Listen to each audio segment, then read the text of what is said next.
স্বৈরাচারী রাজনীতি হয়ে আসছে অনেক আগে থেকে, দীর্ঘ 17 বছর। না পারছে বিএনপি নিজের কোমর সোজা করে দাঁড়াতে, মেরুদণ্ড বাঁকা করে রাখছিল। জুলাই গণ অভ্যুত্থানে করেন যে ছাত্র জনতা যদি না নামতো, আজকে আমরা বিএনপির অনেক লোকরা স্বীকার করতেছে না ছাত্র জনতা আমাদের জন্য কিছু করে নাই। আজকে ছাত্র জনতা যদি না নামতো তাহলে তাদের মেরুদণ্ড সোজা করে দাঁড়াইতে পারতো না। রাষ্ট্রপতি পদত্যাগ ওনার আরো আগে করা উচিত ছিল। জুলাই গণ অভ্যুত্থানে আমাদের প্রায় 2000 ছাত্র জনতা মারা গেছে।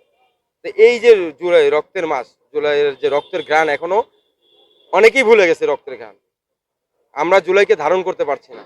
সংসদ নির্বাচনের পরে প্রথম যখন আমাদের এনসিপি সহ 11 দলীয় জোটের তারা যখন সংসদে যায়, তখন প্রথমে বলা হয়েছিল স্বৈরাচার চুপ্পু রাষ্ট্রপতি সে যদি সংসদে ভাষণ দিতে আসে তাহলে সেটা কখনোই ভালোভাবে গ্রহণ করা হবে না। চুপ্পু সাহেব নির্লজ্জের মতন সেখানে তার বক্তব্য দিয়ে এসেছেন।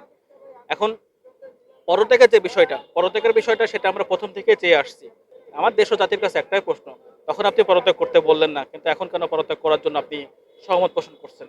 আসলে কি স্বার্থ উদ্ধার হয়ে গেছে? সাধারণ মানুষের ভাবনা থেকে যদি বলি, এখন পদত্যাগ করতে যাচ্ছে এর পিছনে নিশ্চয়ই কোনো ঘটনা আছে, কোনো গল্প আছে। গল্পটা কি হইতে পারে? একদিকে শেখ হাসিনার দেশে ফেরত আসার গল্প, একদিকে তার পদত্যাগের গল্প, আর একদিকে সে কেন পদত্যাগ করছে এই প্রশ্নবিদ্ধ বিষয়। তুমি যে পদত্যাগ করলা, এখন কেন করছো? সেটা ২ বছর আগে কেন নয়?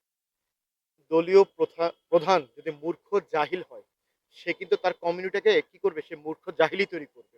বাংলাদেশের সাথে 90% মিলে যাচ্ছে আন্দোলন। তার কারণ হচ্ছে পুরোটাই জেনজি ভিত্তিক বেস। নাম্বার ২ হচ্ছে যে ওদের আন্দোলনটা পুরোটাই স্টুডেন্ট থেকেই হচ্ছে।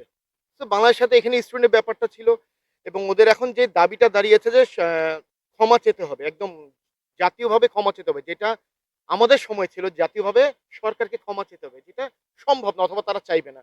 তো আমরা এতটুকু আশাবাদী যখন বস্তা পচা রাজনীতি থেকে এশিয়ার যে জিও পলিটিক্সটা আছে এটা তরুণের উপর নির্ভর হবে, অবশ্যই এখানে ভালো কিছু হবে। আমরা যুবকরা যারা আছি তারা নতুন বাংলাদেশ বিনির্মাণে কাজ করে যাচ্ছি। আমরা শুধু চাই না যে আমাদের ছোট্ট এই দেশটার ভিতর পরিবর্তন আসুক, আমরা চাই পুরো এশিয়াতে আসুক, এশিয়া থেকে পুরো বিশ্বে আসুক।